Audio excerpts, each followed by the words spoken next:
नमस्कार, स्वागत आहे तुमचं पंचकृष्ण या रेसिपीजमध्ये. आज आपण माझ्या मळ्यातल्या आंब्याच्या कैऱ्या तोडून आणल्या आहेत. तर त्यापासून आज आपण चटपटीत असं कैरीचं पन्हं तयार करणार आहोत. तर तुम्हाला आता मी कैऱ्या स्वच्छ धुवून घेतलेल्या आहेत. आपण याच्या सालं काढून घेणार आहोत. तर सर्व कैरीची आपण ह्या पद्धतीने सालं काढून घेतलेली आहेत. तर आपण आता याच्या बारीक बारीक असे आपण याचे काप करून घेणार आहोत. तर तुम्ही बघू शकता आपण अशा पद्धतीने कैरी पूर्णपणे कापून घेतलेली आहे. तर आपण अशी सगट कैरी देखील आपण याची उकडून घेऊ शकतो, पण मी काप करूनच घेते जेणेकरून आपल्याला जास्त हे करायला लागणार नाही. तर पण आता त्याच्यामध्ये थोडेसे पाणी घालून घेत कैरीचे काप आपण 2 ते 3 शिट्ट्या करून शिजवून घेणार आहोत. तर अशा कडक उन्हामध्ये कैरीचं पण शरीराला शांतता थंडावा देतं, शांतता नाही थंडावा देतं आणि चवीला देखील अगदी छान आणि सुंदर असं हे कैरीचं पन्हं लागतं. तर आता आपण याच्यामध्ये 1 ते 1.5 ग्लास पाणी घालून याच्या आपण आता कुकरच्या शिट्ट्या करून घेणार आहोत. तर तुम्ही बघू शकता आता आपली कैरी अगदी छान मऊसूत अशी शिजलेली आहे. आता ही आपण थंड झाल्यानंतर मिक्सरच्या भांड्यामध्ये टाकून याचं छान अशी आपण पेस्ट तयार करून घेणार आहोत. व अशा पद्धतीने कैरीचं पन्हं केल्यानंतर आपण ती वर्षभर स्टोर देखील करून ठेवू शकतो. जेव्हा हवं तेव्हा आपण कैरीचं पन्हं आपल्या आवडीनुसार आपण बनवून पिऊ शकतो. तुम्ही बघू शकता आता आपण त्याच्या मिक्सरच्या भांड्यामध्ये शिजलेली कैरी घालून घेणार आहोत. त्यामध्ये 2 हिरव्या मिरच्या.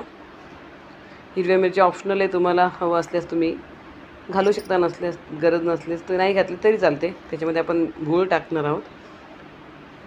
गुळाऐवजी तुम्ही साखरेचा वापर केला तरी चालेल. आमच्याकडे गुळाचंच पन्हं जास्त करून आवडीने पितात म्हणून मी त्याच्यात गूळ टाकलेला आहे. तर आपण याची छान अशी पेस्ट तयार करून घेणार आहोत.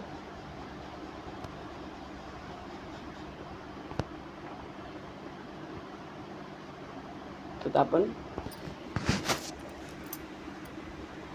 त्याच्यामध्ये थोडंसं काळं मीठ देखील घालणार आहोत. पहिल्या याच्यात मी घालायलाच राहिलं होतं म्हणून आपण आता दुसऱ्या याच्यात टाकून घेणार आहोत.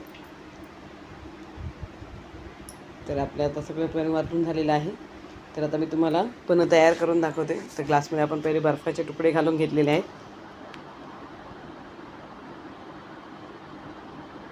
छान आणि चविष्ट असे कैरीचं पन्हं लागतं व ह्या दिवसात शरीराला कडक उन्हात थंडावा देखील देतं. तुम्ही देखील हे कैरीचं पन्हं नक्कीच तयार करा. कसं झालं कमेंट करून मला नक्कीच सांगा. माझी ही रेसिपी तुम्हाला आवडली असेल लाईक, शेअर, सबस्क्राईब नक्कीच करा. तुमचे एक लाईक, एक शेअर आम्हाला खूप असं प्रोत्साहित करतो नवनवीन व्हिडिओ बनवण्यासाठी. तुम्हाला नवीन एखादी कैरीची रेसिपी पाहिजे असेल तर ती देखील कमेंट करून नक्कीच सांगा. तर आता आपण याच्यामध्ये थंड पाणी टाकून सर्व साहित्य मिक्स करून घेणार आहोत.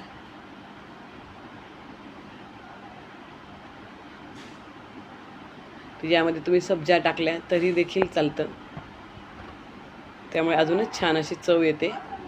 तर तयार आहे आपलं छान असं चविष्ट कैरीचं पन्हं. तर त्यामध्ये मी सब्जा घातलेले आहेत. तर तुम्ही देखील हे नक्कीच तर रेसिपी तयार करून बघा. कशी झाली कमेंट करून मला नक्कीच सांगा. माझ्या चॅनलला लाईक करा, शेअर करा, सबस्क्राईब करा. तुमच्या लाईक, शेअर, सबस्क्राईबसाठी खूप खूप धन्यवाद. असेच नवनवीन व्हिडिओ बघण्यासाठी